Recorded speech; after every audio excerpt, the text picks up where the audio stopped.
For in loving kindness I have taken delight, and not in sacrifice, and in the knowledge of God, rather than in whole burnt offerings. But they themselves, like earthling man, have overstepped the covenant. There is where they have dealt treacherously with me. Hosea 6, verses 6 and 7. Next, Matthew 5, verse 37. Just let your word yes mean yes, your no, no. For what is in the excess is from the wicked ones. Again, just let your word yes mean yes, your no, no. For what is in the excess of these is from the wicked one. That's Matthew 5, verse 37.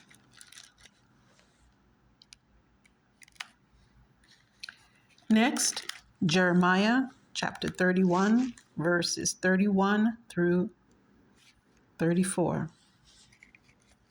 Look, there are days coming, is the utterance of Jehovah, and I will conclude with the house of Israel and with the house of Judah a new covenant, not one like the covenant that I concluded with their forefathers in the day of my taking hold of their hand,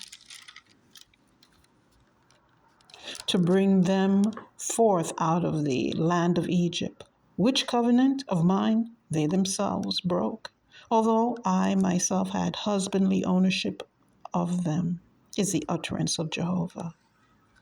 For this is the covenant that I shall conclude with the house of Israel after those days, is the utterance of Jehovah. I will put my law within them, and in their heart I shall write it, and I will become their God, and they themselves will become my people.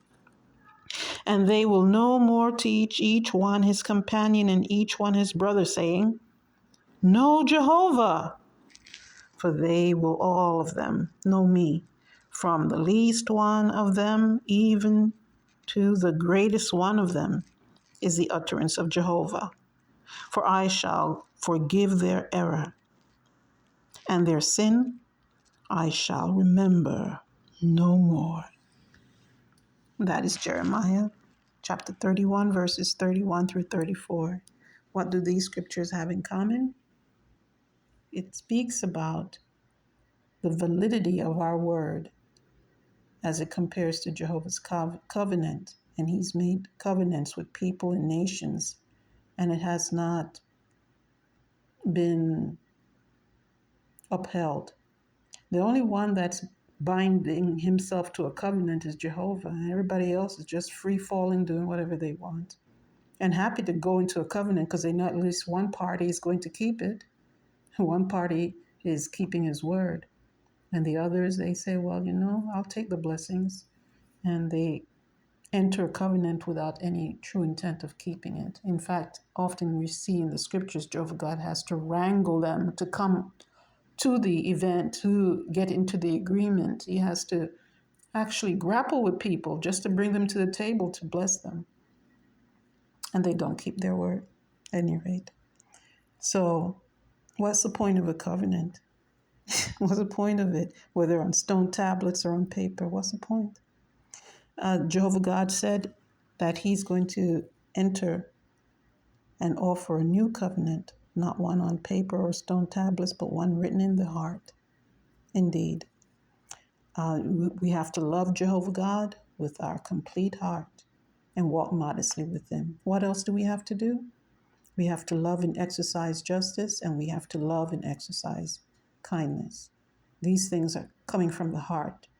And Jehovah God, the scripture says, he's the one making an estimate of the heart and the kidneys.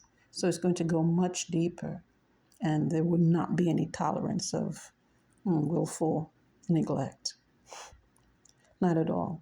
This time, it should be done with more urgency on the part of humans. Think about that.